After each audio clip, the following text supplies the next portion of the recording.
क्या आप कभी सोचते हैं कि जीवन में सच्चा सुख क्या है?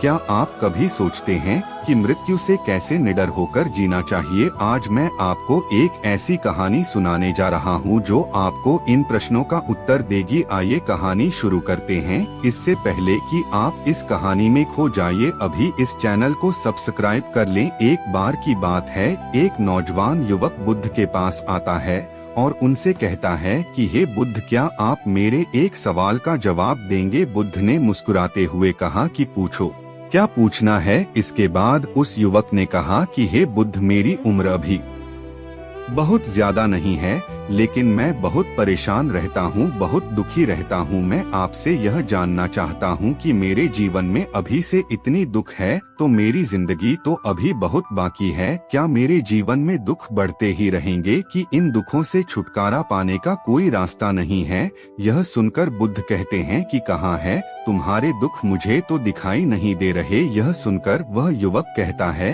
कि यह बुद्ध, दुख तो मेरे अंदर है, मेरे भीतर है, वह आपको कैसे दिखाई देंगे? यह सुनकर बुद्ध उसी वक्त से पूछते हैं कि क्या तुम्हें अपने दुख दिखाई देते हैं? वो युवक कहता है कि यहाँ बुद्ध में अपने दुखों को भली भांति देख कर रहा हूँ। तब बुद्ध ने पूछा कि दुखों का मूल क्या है बुद्ध में? और उस युवक में चर्चा चल ही रही होती है कि तभी एक भिक्षु दौड़कर वहाँ पर आता है। वह भिक्षु तथागत बुद्ध के कान में कुछ कहता है। इसके बाद बुद्ध उसी वक्त से कहते हैं कि चलो, आज मैं तुम्हें जीवन का सत्य दिखाने के लिए एक जगह पर लेकर चलता हूँ। वहाँ पर तुम्हें कुछ भी नहीं बोलना है, चुपचाप सारी बातें सुनते रहना है। इसके बाद तुम्हें अपने सारे प्रश्नों के उत्तर खुद ही मिल जाएंगे। यह कहकर वह युवक गौतम बुद्ध के पीछे पीछे चलने लगता है। कुछ दूर मिलने के बाद गौतम बुद्ध एक घर में प्रवेश करते हैं।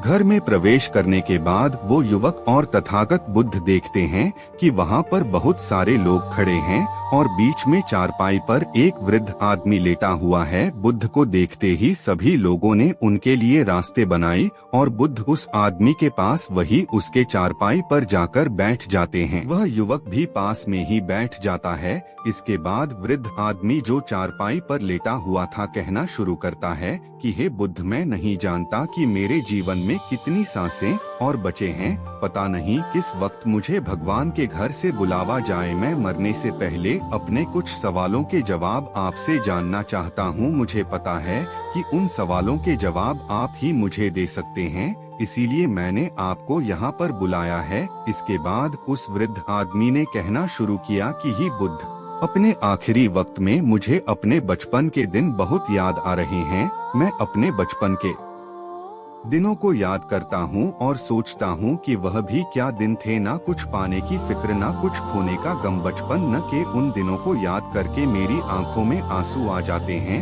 मुझे लगता है कि कितनी आजादी थी उस समय, मेरा मन कितना खुला हुआ था, मन में कुछ भी पाने की इच्छा नहीं थी। जिस भी खेल में लग जाते थे उसी खेल में पूरे दिन लगे रहते थे। लेकिन कुछ समय बाद जैसे जैसे मैं बड़ा होने लगा वैसे वैसे लोग मुझे जिंदगी की दौड़ में आगे निकलने के लिए कहने लगे। मेरे पिता अक्सर मुझसे कहा करते थे कि तुम पढ़ाई में अपने भाई जैसे क्यों नहीं हो, तुम दूसरे लोगों से पीछे क्यों रहते हो? यह सब सुनकर मेरा मन बहुत बेचैन रहने लगा। लोग मुझे बहुत ताने मारते थे क्योंकि ना तो मैं खेल में अच्छा था और ना ही पढ़ाई में अच्छा था। सब लोग मुझे किसी और की तरह बनने के लिए कहते थे और उन तानों से तंग आकर मैंने जीवन में कुछ हासिल करने का निश्चय किया। मैंने अपने आप से वादा किया कि मैं भी अपने भाई की तरह कामयाब इंसान बनूंगा और इसके लिए मैं दिन रात मेहनत करने में लग गया। शुरुआत में बहुत मुश्किल है, बहुत निराशा हाथ लगी, लेकिन मैंने हार नहीं मानी और मैंने खुद अपना व्यापार खड़ा कर लिया। उसके बाद मुझे कुछ पाने का एहसास हुआ। मुझे बहुत खुशी हुई क्योंकि जो लोग मुझे ताने देते थे वही लोग अब मेरे आगे पीछे घूमने लगे थे। कुछ वक्त बाद एक रईस बेटी के साथ मेरी शादी हो गई और उसके बाद मुझे लग रहा था जैसे मेरा जीवन स्वर्ग बन गया हो। कुछ साल बाद मुझे 2 बेटे प्राप्त हुए, दोनों बहुत ही सुंदर और हर्ष थे। अब मेरा मन मेरे बच्चों के लिए कुछ करने को उत्सुक हो गया। मैं और भी ज्यादा धन कमाने में लग गया और जल्द ही मैं अपने नगर का सबसे बड़ा व्यापारी बन गया। सब कुछ अच्छा चल रहा था, लेकिन को कौन टाल सकता है। एक दिन अचानक मेरी पत्नी मुझे छोड़कर चल गई। इससे मुझे बहुत गहरा सदमा पहुंचा। मैं कई दिनों तक अपने घर से बाहर नहीं निकला। मेरे बेटे मुझे हिम्मत दे देते कि पिताजी माताजी तो नहीं रही और जो हो चुका वो वापस नहीं आ सकता, लेकिन हम दोनों भाई आपका हमेशा साथ देंगे, आपकी हमेशा सेवा करेंगे। आपको किसी बात की कोई चिंता करने की आवश्यकता नहीं है। और धीरे धीरे मैंने भी अपने मन को समझा लिया कि अब तो मुझे अपने प्रिया पत्नी के बिना ही जीना पड़ेगा। इसीलिए मैंने अपना मन अपने बेटों के साथ जोड़ लिया। उनकी खुशी में ही मुझे खुशी होती थी, उनके दुख में ही मुझे दुख होता था। इसके बाद मैंने कहा कि ही बुद्ध जीवन चक्र में अक्सर मुझे महसूस होता था कि आखिर जीवन क्या है, जीवन को उसकी गहराइयों में कैसे जाना जाए, यह कैसे जाना जाए कि मैं कौन हूँ और मैं इस दुनिया में क्या करने के लिए आया हूँ। ऐसे तमाम सवाल मेरे मन में उठते रहते थे और मुझे आपके बारे में भी पता चला कि बुद्ध ऐसी ध्यान की प्रणालियों बताते हैं जिससे जीवन का मतलब समझा जा सकता है। लेकिन मैं हमेशा सोचता रहता था कि पहले मैं अपने जीवन से दुखों और परेशानी को दूर कर देता हूँ, उसके बाद ध्यान में मैं अपना पूरा मन लगाऊंगा। और यही सोच सोच कर मैं कभी ध्यान नहीं कर पाता था। धीरे धीरे वक्त भी तरह और आखिर में उम्र ढलने के बाद मैं बीमार पड़ गया। वैसे मेरे जीवन में कोई कमी नहीं रही। मेरे बेटों ने मेरा अच्छा साथ दिया, मैंने जीवन में बहुत कुछ हासिल भी किया। लेकिन अब मैं अपने जीवन में अगर पीछे मुड़ कर देखता हूँ तो मुझे एहसास होता है कि मेरे बचपन के दिन ही सबसे प्यारे दिन थे। तब उस आदमी ने बुद्ध से पूछा, मैं चंद मिनट का मेहमान हूँ, यह मैं जानता हूँ, लेकिन क्या कुछ ऐसा सूत्र मुझे बता सकते हैं जिससे कि मैं सुकून से मर सकूं, मेरे मन के सारे सवाल जवाब शांत हो जाए और मैं जीवन का असली मतलब समझकर मर सकूं। यह सुनकर बुद्ध ने कहा कि हर इंसान को बचपन के दिन प्रिय क्यों होते हैं, क्योंकि उस समय उसे कोई भी चिंता ही नहीं रहती, वह आजाद होता है। उसके मन में कोई लालसा नहीं होती, जिस काम में भी लग जाता है उसी में मग्न हो जाता है। लेकिन जैसे जैसे इंसान की आयु बढ़ाने लगती है वैसे वैसे उसकी इच्छाएं, उसकी कामनाएं दिन बदन बढ़ती जाती हैं और इसीलिए अक्सर इंसान भविष्य की तैयारी में लगा रहता है या फिर अतीत के बारे में सोचता रहता है और वह वर्तमान में जीना भूल जाता है।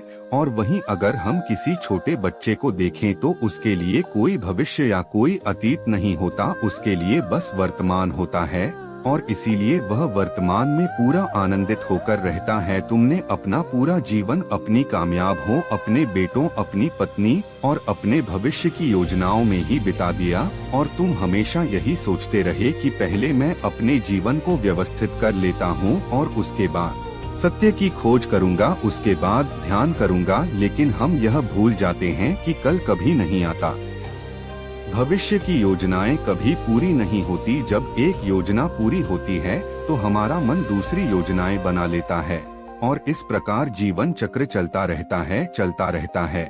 और अब आखिरी समय में जब मृत्यु तुम्हारी सैया पर लेटी हुई है तो तुम्हें एहसास हो रहा है कि मैंने जीवन में कुछ भी हासिल नहीं किया। अब तुम्हें लग रहा है कि जो भी तुमने किया उसमें से तुम एक सुई भी अपने साथ नहीं ले जा सकते। अगर यही बात तुम उसे वक्त समझ लेते, मृत्यु कभी निश्चित होकर नहीं आती, वह तो कभी भी आ सकती है। अगर यह बात उसे वक्त तुम्हारा समझ लेता तो तुम उसी वक्त ध्यान और सत्य की खोज में लग जाते। तुम कोई ऐसी चीज खोजने की कोशिश करते जो तुम्हारे साथ जा सके, जो तुम्हें परिपूर्णता से मरने का मार्ग दिखा सके। उसे वृद्ध आदमी ने हाथ जोड़कर बुद्ध से कहा कि बुद्ध, यह तो मैं जानता हूँ कि मुझसे गलतियाँ हुई हैं, मैंने अपने जीवन को सार्थक रूप से जिया ही नहीं और इस बात का मुझे बहुत गहरे में एहसास हो चुका है। लेकिन मैं आपसे फिर से वही सूत्र जानना चाहता हूँ कि क्या मैं परिपूर्ण था कि साथ नहीं मर सकता क्या? मुझे अभी सत्य की कोई झलक नहीं मिल सकती। यह सुनकर बुद्ध ने उसे आदमी का बहुत सहला हुए कहा कि अब तो एक ही सूत्र समझने लायक रह जाता है, और वह सूत्र यह है कि तुमने जीवन में जो कुछ भी पाया या जो कुछ भी खोया वह सब यहीं पर छोड़कर चले जाओ। उसे अपने मन के साथ जोड़कर मत ले जाओ। अपने मन में यह भाव पैदा करो कि तुमने अपने जीवन से बहुत कुछ सीख लिया, और वास्तविकता में तुमने अपने जीवन में बहुत प्रगति की है, क्योंकि तुमने यह जान लिया है कि जीवन में कुछ भी सार्थक नहीं है, और यह जानना भी बहुत बड़ी उपलब्धि होती है। लोग जीवन भर जीते जीते मर जाते हैं, लेकिन उन्हें जीवन की निरर्थक का कोई पता नहीं चलता। इसीलिए अभी अपने मन से सारे सवाल गिरा दो और यह भाव पैदा करो कि जीवन में जो कुछ जानने जैसा था वह मैंने जान लिया है, और अब जीवन में कुछ भी जानने ऐसा नहीं बचा है। जब तुम इस भाव, इस बोध से भर जाओगे तो तुम बिल्कुल खाली होकर मृत्यु को प्राप्त हो जाओगे, और वास्तविकता में यही मरने की कला होती है। हमने जीवन में जो कुछ भी पाया, जो कुछ भी खोया, वह इसी दुनिया का था, और वह यहीं पर रह जाएगा। हमारे साथ कुछ भी नहीं जाएगा। हम खाली जाएंगे, हम बिल्कुल खाली जाएंगे। और जो लोग अपने मन से बिल्कुल खाली होकर जाते हैं, वास्तव में उनके अंदर ज्ञान का दीप जल जाता है, और वह आगे चलकर दूसरे जन्मों में उसे निर्वाण की स्थिति को प्राप्त कर सकते हैं। लेकिन उससे पहले तुम्हें इस जीवन की निरर्थक को समझना होगा। यहाँ पर कुछ भी पाना या कुछ भी खोना कोई मायने नहीं रखता। इसके बाद बहुत देर तक मैंने कोई सवाल नहीं पूछा, और वह मुस्कुराते हुए मृत्यु को प्राप्त हो गया। इसके बाद बुद्ध ने उसे नौजवान युवक से पूछा कि क्या तुम्हें अपने सवालों के जवाब मिले, और मिले तो तुम्हें क्या जवाब मिले, सभी को बताओ। उसी वक्त ने कहा कि हे बुद्ध, मुझे अपने सवालों के जवाब मिल गए हैं। वृद्ध आदमी के जीवन चक्र से मैं समझ गया हूँ कि जीवन में कुछ भी पाने जैसा नहीं होता। सुख हो या दुख हो, सब कुछ यहीं पीछे रह जाता है, और अगर हम इसी चक्कर में फंसे रह जाएंगे तो हम सत्य को कभी नहीं जान पाएंगे। इसीलिए जीवन में सुख और दुख तो चलते ही रहेंगे। इसके साथ साथ चलते हुए ही हमें सत्य की खोज करनी पड़ेगी। लेकिन बुद्ध, मेरे मन में अब भी एक सवाल बाकी है, जिसका जवाब जानना सबके लिए बहुत ज्यादा जरूरी है। मेरा सवाल है कि मैं ध्यान की यात्रा करने के लिए बहुत प्रेरित हुआ हूँ, लेकिन मुझे कोई मार्ग नहीं पता। ध्यान कैसे किया जाता है कि ध्यान की सभी प्रक्रियाएं तुम्हें होश में लाने के लिए ही बनी है, तुम्हें वर्तमान में लाने के लिए बनी है।